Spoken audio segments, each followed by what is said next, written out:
so we're gonna move now into our exercise around substance use interventions for adults. At the break, I have selected 3 people to be our role players for this exercise: Mr. and Mrs. Jackson and the therapist. So it's going to be a 2-part exercise. The first part is really designed to help us focus on the back end of the do loop.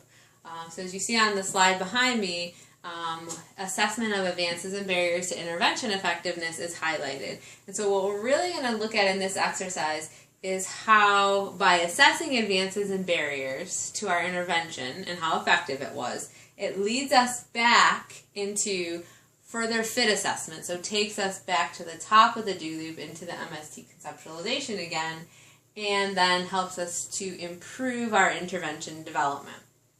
So with this exercise, we're going to really shift from Kim, who we have been talking about for the adolescent substance use, back to Jake and Mr. and Mrs. Jackson's family.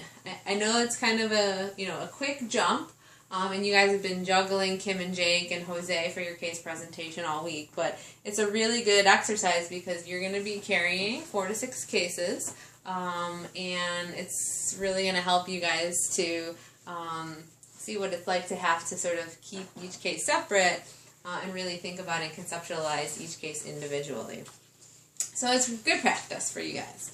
Alright, so we're going to start by looking at the case summary excerpts that you guys have in your handout. And the first one I want you to look at is handout 13. And what you're going to see is in the very, very top right-hand corner it says week 9. So we're really looking at the fit circles from sort of the previous week. So we were really looking at the frequent arguments between Mr. and Mrs. Jackson. And we prioritized the top driver to that being Mr. Jackson's alcohol use. So what you see is that based on that fit, we looked at he's feeling bored and down on himself because of lack of employment. He usually drinks after cashing his disability check. He's having inconsistent AA participation. He spends a lot of time at home during the week by himself when his wife is working, and then he drinks during the day. And then he's really stressed by Jake's misbehaviors. If you notice, there's several drivers on this fit that we talked about as common contributors to adult substance use. So Mr. Jackson is experiencing a lot of the common drivers to adult substance use. So for this exercise, what you guys are going to do, well, I should say what the therapist who's going to be in the role play is going to do, is going to be meeting with Mr. Jackson and Mrs. Jackson together today to talk about and gather information about the advances and barriers to their intervention that they developed to help Mr. Jackson stop his drinking. So if you look on page 13.2 in your handouts, what you're going to see in the previous intermediary goal. So take note, now we're on week 10, so the fit circles were on week 9, and that's what we used, that fit circle on Mr. Jackson's alcohol use. We prioritized those drivers, and we use that to then develop this previous intermediary goal that you guys see here for Mr. Jackson to eliminate his alcohol use. And you see the A, B, C, D, E, those are really based on some of these drivers. So decrease Mr. Jackson's alcohol use, his access to alcohol we want to decrease, and then his isolation, and increase his prosocial supports, and increase his positive thoughts, and each one of those has some more specific steps underneath that. So take a look at that and read that through.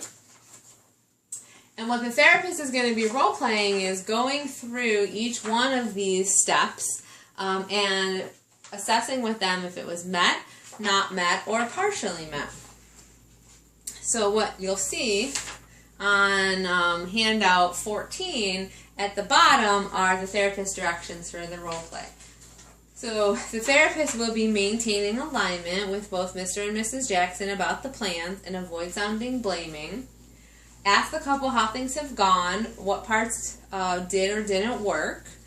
mark off whether they were met, partially met, or not met right on the case summary, and then gather specific information that you could then write into the advances and barriers section of the weekly case summary. So that is going to be the goal of the role play. And any questions about that? All right, so we'll role play for about 10 minutes, and then we'll come back into the large group. All right, great. Thank you, role players. That was a great role play. What did you guys learn about the advances and barriers to this plan that Mr. Jackson had to stop his drinking? What was met? What was not met? What was maybe partially met?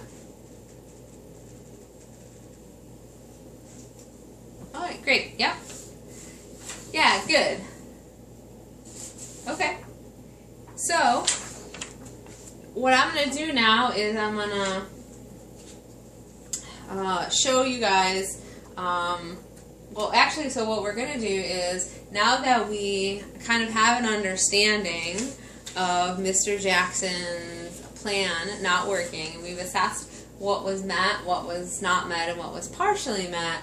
Now we're going to move forward and back through the do loop to build on those advances and barriers. So the slide behind me, what you guys are going to see is another slide of the analytical process. And so again, we've assessed for advances and barriers.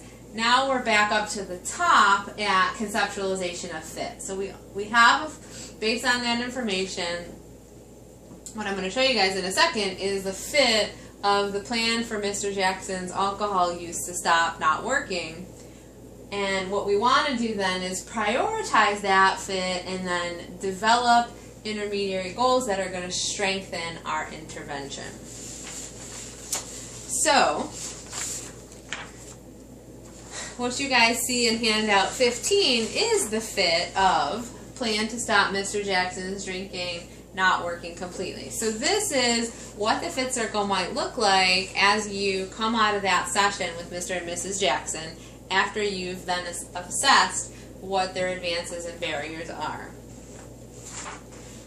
Make sense? Any questions about that? Alright, so take note, some of the drivers, actually several of the drivers that led to him drinking or relapsing are drivers that were on his original fit of alcohol use, which is very common, as we talked about before. Many of the drivers that lead to relapse are the original drivers that led to the behavior. The other thing I want you guys to take notice of is that there's a therapist barrier on here, therapist driver, of the therapist didn't check in soon enough on progress. What do you guys think about that driver? Yeah, good. Yeah, definitely you want, as a therapist, sometimes you want to identify potential drivers that could have led to the intervention not working as well. We want to take some responsibility for that.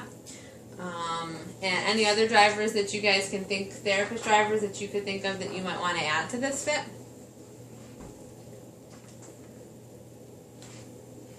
Yeah, maybe didn't, also in addition to not checking in soon enough, maybe not checking often enough on the plan, maybe letting too much time go by.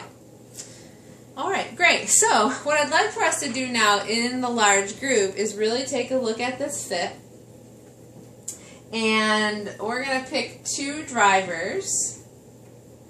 First we want to prioritize, and then we're going to take the top two drivers, and we are going to develop new or revised interventions based on what we think are the priority drivers that led to the plan for Mr. J's drinking not working completely. And as a large group, we'll prioritize, and then as a large group, we'll decide on what would be some good next intervention steps to strengthen this plan for Mr. Jackson to stop drinking. Any questions? All right, great. Let's get to it. You guys have the bottom of your handout here to write out what our new intervention plan is that we come up with. All right, good.